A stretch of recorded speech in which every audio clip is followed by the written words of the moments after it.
সেই বৈঠকের স্নাইপেট গুলো, বৈঠকের আপনার রিপোর্ট গুলো আসছিল ডিজিএফআই বিভিন্ন জায়গা থেকে, এগুলো নিয়ে বিভিন্ন সমালোচনা হচ্ছিল, আমাদের জায়গায় স্টুডেন্টদের মধ্যে ছড়িয়ে পড়েছিল। তো আপনি দেশের বাইরে বসে যদি উস্কানি দিতে পারেন, সেক্ষেত্রে আমরা দেশের মধ্যে বসে আপনার এগেনস্টে কেন অ্যাকশন নিতে পারবো না?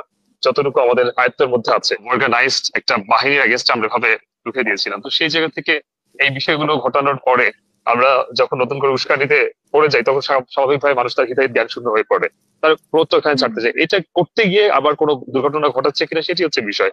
আসিফ নজরুল স্যার তো সবসময় শিক্ষার্থীদের পক্ষে ছিলেন বলে কথা বলছেন, কিন্তু আমি তো সেরকম উল্লেখযোগ্য কোন স্টেপ তার পক্ষ থেকে আমি দেখছি না। আমি আমি আমাদের চিফ অ্যাডভাইজার যিনি আছেন, আমি জানি না উনি তো আমাদের ফিল্ড পলিটিক্স গুলো ওনার বুঝতে অনেক কষ্ট হবে, সেটা আমি বুঝতে পারি। আমি এখনো মনে করতে পারি যে আমেরিকা শাসনামলে আপনার মানে এখানে এই কি আসলে যে সময় জনগণ আছে, মানে জনগণ দেখতে গেছে না জনগণ ভাঙতে গেছে, না ছাত্ররা আছে না জনগণও সাথে আছে? আপনার কাছে একটু শুনতে ছাত্র চাই। জনতা, ছাত্র জনতা সবারই আসলে স্বতঃস্ফূর্ত অবস্থানে আজকের এই কর্মসূচি এটা অঘোষিত হোক আর সংঘোষিত হোক বা সবার স্বতঃস্ফূর্ত হোক, যেটাই আপনি বলেন, প্রি প্ল্যান হোক, যেটাই আপনি বলেন, এটা প্রি প্ল্যান বললে আসলে ভুল হবে। ইমিডিয়েট একটা অ্যাকশন আমি বলবো। কারণ গতকালকে আপনার এই আগুনের মধ্যে ছিটালার মতো অবস্থায় যখন এসে বলছে যে এখন পর্যন্ত আমরা কোনো ধরনের কোনো এই জুলাই বিপ্লবে যারা অ্যাটাক করেছিল তাদের বিচার এখন পর্যন্ত হয় নাই, সেই অবস্থায় এসে শেখ হাসিনা তার বক্তব্য পেশ করবে, সে হচ্ছে এসে জাতির সামনে ভাষণ দিবেন, এই ধরনের মকারি এবং এই ধরনের জাতির সামনে এবং এতগুলো লাশের সাথে তুচ্ছ তাচ্ছিল্য করা এবং অবমাননা করার মতো যে বিষয়টি সে ঘটিয়েছে, এটার জন্যই আসলে এই ভুক্তভোগী সে নিজেই হচ্ছে, এটাই তার বহিঃপ্রকাশ। আবার এখনো মনে পড়ে যে আওয়ামী লীগের শাসনামলে আপনার এই গোলাম রব্বানী একটা ভাঙচুর করেছিল, আহ জামাত নেতার একজনের কবর ভাঙচুর করেছিল এবং সেটা নিয়ে ব্যাপক সমালোচনা হয়েছিল সে সময়।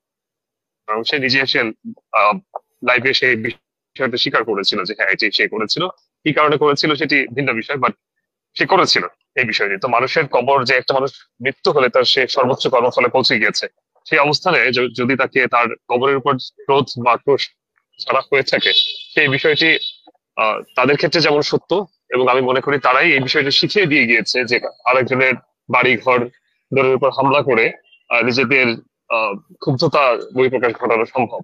তো এটি আসলে স্বতঃস্ফূর্ত একটি আয়োজন ছিল এবং সেখানে সবাই স্বতঃস্ফূর্ত ভাবেই পার্টিসিপেট করেছে, এবং সেখানে শুধু ছাত্ররা ছিল বিষয়টি এমন নয়, ছাত্র জনতা সবাই ছিল। আমি আহ, শিক্ষার্থী ছাত্র জনতা যারা আন্দোলনের নেতৃত্ব দিয়েছিল তারা ছিল, গণমানুষ ছিল, এবং একটু আগে দেখেছি অনেকে নির্মাণ শ্রমিকরা পর্যন্ত সেখানে গিয়েছে, আশেপাশের অবস্থান থেকে যারা নির্মাণ শ্রমিক যারা ছিলেন, যারা সরঞ্জাম আদি যেগুলো ছিলেন সেগুলো তারা এটা সেটা এবং বুলডোজার দিয়ে ঢুকেছে, সেখানে সেনাবাহিনী যদিও রেড দিয়েছে। তো এটি সম্পূর্ণ স্বতঃস্ফূর্ত, এটি আসলে কাউকে উস্কে দেওয়ার মতো বিষয় আসলে আমি দেখছি না। এটি ইনএভিটেবল ছিল এই বিষয়টি। তো ঘোষণা, হ্যাঁ, পুরোটা আপনার টঙ্গিপাড়া পর্যন্ত অ্যাটাক হতে পারে এরকম একটা বিষয় কিন্তু তারা উল্লেখ করেছে তাদের জায়গা থেকে। তো এটি আসলে দাবানলের মতো মানুষের ক্ষুব্ধতা, মানুষের এত বছরের জমানো যে ক্রোধ, সেগুলো ছড়িয়ে পড়েছে। তো এটা আসলে এত সহসায় থামবে বলে মনে হয় না। এবং যেহেতু এই বিষয়টিতে সরাসরি শেখ হাসিনা নিজে ইন্ধন দিচ্ছেন, আমি যে শুরুতে আমি বললাম যে উনি ভাষণের বিষয়টি বলে সব থেকে বড় ভুল করেছেন এই মুহূর্তে।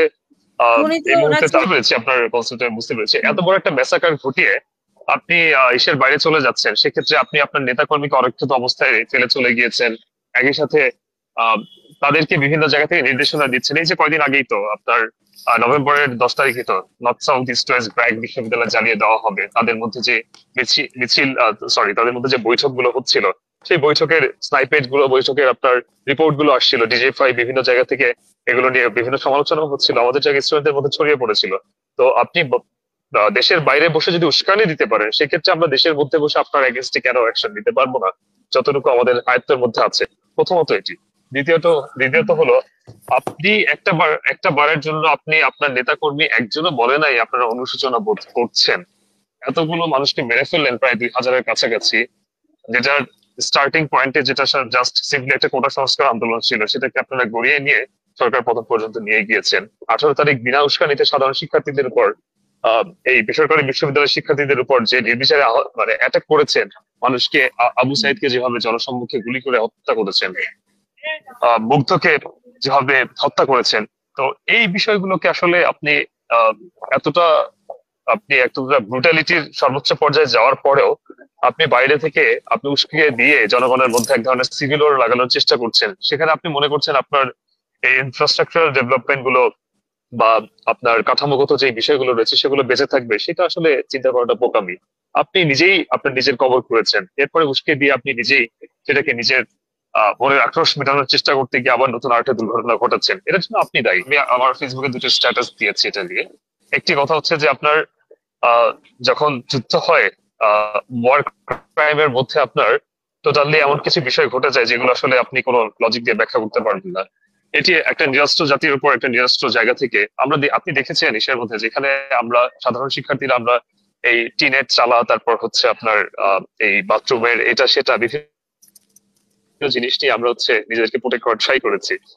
আমাদের অস্ত্র ছিল, আর যেখানে একটা অর্গানাইজড একটা বাহিনীর এগেনস্ট আমরা ভাবে রুখে দিয়েছিলাম। তো সেই জায়গা থেকে এই বিষয়গুলো ঘটানোর পরে আমরা যখন নতুন করে উস্কানিতে পড়ে যাই, তখন স্বাভাবিকভাবে মানুষ তার হিতাহিত জ্ঞান শূন্য হয়ে পড়ে, তার প্রত্যক্ষ এখানে ছাড়তে যায়। এটা করতে গিয়ে আবার কোনো দুর্ঘটনা ঘটাচ্ছে কিনা সেটি হচ্ছে বিষয়।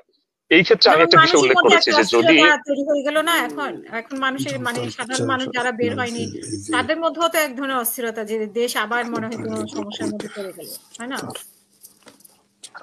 হ্যাঁ, একটি অস্থিরতা আছে। সেই ক্ষেত্রে আমি একটি সলিউশনের কথা আমি বলেছিলাম আমার একটা পোস্টে ফেসবুকে, যে যদি এটা সম্ভব হয় যে জনসম্মুখে যারা সরাসরি আন্দোলনে অ্যাটাক করার বা গুলি করার নির্দেশদাতা এবং সরাসরি নিজেরা গুলি করেছে, যারা সরাসরি একটা জেনোসাইডের সাথে জড়িত, একেবারে সরাসরি তাদেরকে জনসম্মুখে শাস্তির আওতায় এনে, সেটা যদি জনসম্মুখে ফাঁসির আওতায় এনে, সেটা যদি ধানমন্ডি 32 নম্বরের সামনেই করা হয় এবং সেখানে ফাঁসির কাষ্ঠটা সেটাকে যেমন বাহাদুর শাহ পার্ককে যেভাবে একটি স্থাপনা হিসেবে একটি নিদর্শন হিসেবে উল্লেখ করে রাখা হয়েছে, সেভাবে যদি 32-এর সামনে রাখা হয় বা 32-কে করা যায়, এটি আমার মনে হয় সব থেকে বেস্ট ওয়ে হতো সলিউশন হিসেবে। এটি আমি চিন্তা করেছি। আবার এই যে ভাঙচুর করলে যে সলিউশন হয়ে গেল বা আক্রোশ মিটলো, সেখানে কিন্তু আরো একটি বিষয়ের অবতারণা হচ্ছে, সেটি হচ্ছে যে এটিকে আবার পরবর্তীতে মাজার হিসেবে তৈরি করা হয়ে যায় কিনা, সেটিও একটি বিষয়। কিন্তু তো আমি আমার জায়গা থেকে আসলে এইভাবে ভাঙচুরের ক্ষেত্রে সরাসরি আমি আসলে সমর্থন দিচ্ছি না, কিন্তু আমি যেটি বলতে পারি যে এটিকে নিদর্শন হিসেবে স্থাপন করে, যাতে এই ত্রিসীমানার মধ্যে দিয়ে গেলে এবং এটিকে মানুষ দেখলে এটি এতটুকু তাদের মধ্যে বিবেক বোধ বা চেতনা বোধ আসে যে স্বৈরাচার ফ্যাসিস্টের কি ধরনের আমরা বিচার বা কি ধরনের বিচারিক প্রক্রিয়ার মধ্যে দিয়ে তাদের যেতে হয়েছিল, এবং বাংলাদেশের কোনো কারণে যাতে স্বৈরাচারী আর কোনো গভর্নমেন্ট যাতে না আসতে পারে, তাদের পরিণতি কি, শেষ পরিণতি কি হতে পারে, সেই বিষয়টি। আহ আপনার কথার সাথে আংশিক কিঞ্চিত দ্বিমত করছি। সেটা হচ্ছে আসলে আমরা এনজয়মেন্ট বা কলুর বলদ হয়ে থাকবো বিষয়টা এরকম না। রাষ্ট্র সংস্কার করার মধ্যে একটা মজা আছে, যদি সেটা আপনি খুঁজে পান। আমি আমার লাইফে 10 বছর অ্যাক্টিভিজমের সাথে জড়িত। আবার 2013 সাল থেকে আমি আমার ফার্স্ট মুভমেন্ট ছিল একটা ভর্তি পরীক্ষার প্রশ্ন ফাঁস বিরোধী আন্দোলন, সেই থেকে স্টার্ট হয়েছে। ধীরে ধীরে ধীরে ধীরে সেটা হচ্ছে রাজনৈতিক মুভমেন্টে গড়িয়েছে, এবং আমার কোনো পলিটিক্যাল রিপ্রেজেন্টেশন নাই বা কোনো পলিটিক্যাল পার্টির সাথে আমার অ্যাফিলিয়েশন কখনো ছিল না, বিকজ আমি বাংলাদেশের কোনো পলিটিক্যাল পার্টির উপরে ফেট রাখতে পারছিলাম না। তো এই জায়গা থেকে হচ্ছে আমার রিফর্মিস্ট এই নেচারটা বা আচরণটা অনেক আগে থেকে, যে কোনো ইস্যুতে কথা বলে বা রিফর্ম এটা নিয়ে একটা পলিসি অ্যাডভাইজিং বা আপনার একটা রিসার্চ করে এটা নিয়ে কোনো সলিউশন সাস্টেনেবল গোলের জন্য ট্রাই করা, এটা হচ্ছে আমার অনেক আগে থেকে চলে আসা একটা নেচার। সো এই জায়গা থেকে বেসিক্যালি আমার ফাইনালি বোধ হয় 2024 একমাত্র মুভমেন্ট বা 2024 একমাত্র ইভেন্ট যেটা হচ্ছে আমার এই এতদিনের অভিপ্রায়গুলোকে একটা পূর্ণতার রূপ দিয়েছে। ফাইনালি হচ্ছে এখানে একটা সুযোগ আছে, আমি বলছি না যে পুরোপুরি হয়ে গিয়েছে। তো সেই জায়গা থেকে আমি আমার এটা বলবো যে আহ এই এই কাজগুলো করে অ্যাকচুয়ালি আমাদের মধ্যে অন্য ধরনের একটা আনন্দ আছে, যদি আমরা সেটা সেভাবে করতে পারি। তো এটা এটা আমাদের জন্য কোনো বার্ডেন না, বা আমরা কোনো বঞ্চিত হচ্ছি বা আমরা কোনো ভোগ করতে পারছি না বিষয়টা, এটার মধ্যে আমাদের আনন্দ বা আমাদের উচ্ছ্বাস আকাঙ্ক্ষা গুলো অন্তর্নিহিত ভাবে আছে। তো সেই জায়গা থেকে আমি মাহমুদুর রহমান স্যারের সাথে এই বিষয়টিতে কিঞ্চিৎ দ্বিমত করছি। সেই জায়গা থেকে আমাদের অনেক কাঠখড় পোড়াতে হচ্ছে। আপনি নিজেদের মধ্যে আপনি জানেন একটা জায়গা থেকে আপনার যে কোনো রাজনীতিতে যে কোনো জায়গায় আপনাকে ধন্যবাদ মাহমুদুর রহমান মাহমুদ, আপনাকে স্যার আপনাকে ধন্যবাদ অনেক যে আপনি এই বিষয়টি, হ্যাঁ আমাদের কথা কিছুটা হলেও আপনার এখানে প্রতিফলিত হয়েছে, আবার কিছুটা আমি যেটা আমার নিজের ব্যক্তিগত জায়গা থেকে দ্বিমত করলাম। বেসিক থিংটা হচ্ছে যেটাই যে আমি আমার জায়গা থেকে সব থেকে বেশি, একে তো হচ্ছে যে আপনার গভর্নমেন্টের জায়গা থেকে প্রচন্ড কমপ্লিকেশন একটা বিষয় আছে, যেটা আমি শুরুতেই বলেছি। তার উপর যদি এই সমমনা যে দলগুলো সবাই মানে আপনার পুরো নেতৃত্বের কেন্দ্রবিন্দুতে ছিল বৈষম্য বিরোধী ছাত্র আন্দোলনের যারা সমন্বয়ক বা যারা প্রতিনিধি বলি বা যেটা আমি বলি, তারা বাট সহায়ক ভূমিকা রেখেছে পুরো 16 বছরে যতগুলো আন্দোলন হয়েছে সেগুলো, প্লাস ব্যক্তি মানুষ হিসেবে আপনারা বিএনপি, আওয়ামী লীগ, বিএনপি, জামাত বা আওয়ামী লীগের যারা সংস্কারপন্থী কিছু লোক ছিল তারা তাদের জায়গা থেকে, তো তারা যদি এখন নিজেদের সবাই যার যার জায়গায় গিয়ে যে না এক্ষুনি নির্বাচন দেন আমরা চাচ্ছি এটা, তো এই ধরনের বিষয়গুলো ঘটালে যেটা হবে যে আলটিমেটলি দিন শেষে গিয়ে আপনারাও আপনাদের আপনারা আপনাদের প্রাপ্তির খাতায় শূন্য বিষয়টা নিয়ে যেতে হবে। আজকে আপনারা হয়তো বা এখনই পাচ্ছেন না এটার প্রতিফল, বাট আজ থেকে 10 বছর পরে গিয়ে আপনারা এটার প্রতিফলন পেয়ে যাবেন। এই কারণে বলছি কথাটা, 2018 সালে যখন নিরাপদ সড়ক আন্দোলন হয় তখন কিন্তু ছাত্রলীগের নেতারা আমাদের উপর অ্যাটাক করেছিল। তো আবার এখন স্পষ্টভাবে মনে আছে একজন বক্তব্য দিচ্ছিল এরকম যে এই জামাত শিবিরের এই যে এই গোয়েন্দারা এই দোসররা আজকে দেশকে অস্থিতিশীল করছে। আমার স্পষ্ট মনে আছে তার ঠিক 1.5 মাস পরে ওই ছেলেটা ছাত্রলীগের ওই নেতা সড়ক দুর্ঘটনায় নিহত হয়। এবং এটার কারণে আমি এই জন্য উল্লেখ করলাম যে আজকে যে বিষয় নিয়ে আমরা কাজ করার চেষ্টা করছি সেখানে আপনাদের কোঅপারেশন অনেকেরই নাই, উল্লেখযোগ্য ভাবে নাই, বরং এটাকে বিতর্কিত করার চেষ্টা চলছে।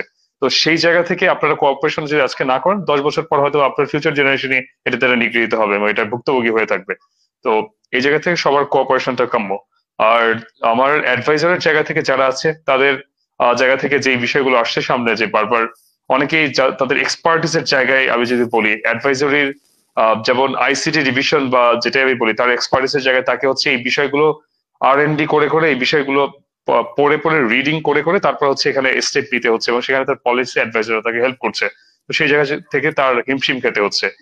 এইখানে অন্যান্য আরো স্টুডেন্ট যারা আছে তাদেরকে অ্যাডভাইজারি বা অন্যান্য আপনার ডেভেলপমেন্ট গুলোতে কেন স্টুডেন্টদেরকে আরো ইনক্লুড করা হচ্ছে না, করা যাচ্ছে না কেন? আসিফ নজরুল স্যার তো সবসময় শিক্ষার্থীদের পক্ষে ছিলেন বলে কথা বলছেন, কিন্তু আমি তো সেরকম উল্লেখযোগ্য কোন স্টেপ তার পক্ষ থেকে আমি দেখছি না। আমি আমি আমাদের চিফ অ্যাডভাইজার যিনি আছেন, আমি জানি না উনি তো আমাদের ফিল্ড পলিটিক্স গুলো ওনার বুঝতে অনেক কষ্ট হবে, সেটা আমি বুঝতে পারি। উনি আমেরিকায় একজন শিক্ষানবিশ এবং হচ্ছে একজন নোবেল উইনার, এবং যাই আমি যেভাবেই বলি ওনার পুরো ইন্টালেকচুয়াল দিক থেকে উনি এনরিচড, বাট উনি হচ্ছে ফিল্ড পলিটিক্স বা এই পলিটিক্স গুলো আমি আমি এতটুকু আমার মনে হচ্ছে যে উনি ঠিকভাবে বুঝতে পারেন না। এটা ওনাকে কেউ একজন ওভাবে বুঝিয়ে দিতে হয়। ওনার এই এজে এসে এই বিষয়গুলো অত্যন্ত দুর্বোধ্য ওনার জন্য বসা, কিন্তু সেই বিষয়গুলো কি ওনার কাছে ঠিকভাবে যেতে পারছে? আমার মনে হচ্ছে না। যদি সেটি হয়ে থাকতো তাহলে উনি অবশ্যই ওনার চিন্তা চেতনায় স্টুডেন্ট বা তারুণ্যের যে বিষয়গুলো আমাদের রয়েছে সেগুলো সম্পূর্ণভাবে প্রতিফলন করতো। এই বিষয়গুলো কেন দেখা হচ্ছে না সেটি অনেক বড় প্রশ্নের সম্মুখীন রাখছে। সেটিকে আমি একটি ষড়যন্ত্র বলে উল্লেখ করব। গতকালকে একটি অপ্রীতিকর ঘটনা ঘটেছে যে চিফ অ্যাডভাইজারের জায়গা থেকে নেত্র নিউজের তাসনিম খলিল যেতে যাচ্ছিলেন আয়নাঘরে, সেখানে তাকে অ্যাক্সেস দেওয়া হচ্ছিল না এবং সেখানে সেনাবাহিনী কর্তৃক একটি ভীতি প্রদর্শন বা তাকে একটি বাধা প্রদানের মতো বিষয় চলে আসছে। তো এই বিষয়গুলো আসলে বহির ষড়যন্ত্রের একটি আমার কাছে এখনো মনে হচ্ছে এই ষড়যন্ত্রগুলো এখনো বলবৎ রয়ে গিয়েছে। তো এই বিষয়গুলোকে আসলে আমরা সবাই যদি সম্মিলিতভাবে প্রচেষ্টা না ছাড়া এটি থেকে বের হওয়া কোনোভাবে সম্ভব নয়। আজকের যে ঘটনাটা ঘটছে 32-এ, এটি এমনও হতে পারে, এটি একটি উস্কানিও হতে পারে নিজেদের মধ্যে সিভিল ওয়ার লাগানোর জন্য, এটি একটা হতে পারে যেটি আমরা স্কিপ করে গিয়েছি অনেকে। এমনও হতে পারে এই বিষয়টি প্রি প্ল্যান ভাবে ইন্ডিয়ার ইন্টেলিজেন্স দিয়ে এটি করানো হচ্ছে, সাধারণভাবে উস্কে দিচ্ছে এক জায়গায়। শুকনো জঙ্গলে যখন আগুন লাগে তখন কাঁচা জঙ্গলে পুড়ে যায়, স্বাভাবিকভাবে আমাদের দেশের মধ্যে একটি অরাজকতা সৃষ্টি হবে। তখন তাদের জন্য তাদের আপা যেভাবে ব্যাক করতে যাচ্ছে ব্যাক করতে আমার শুরু বলার করবে। ছিল। ধন্যবাদ সবাইকে।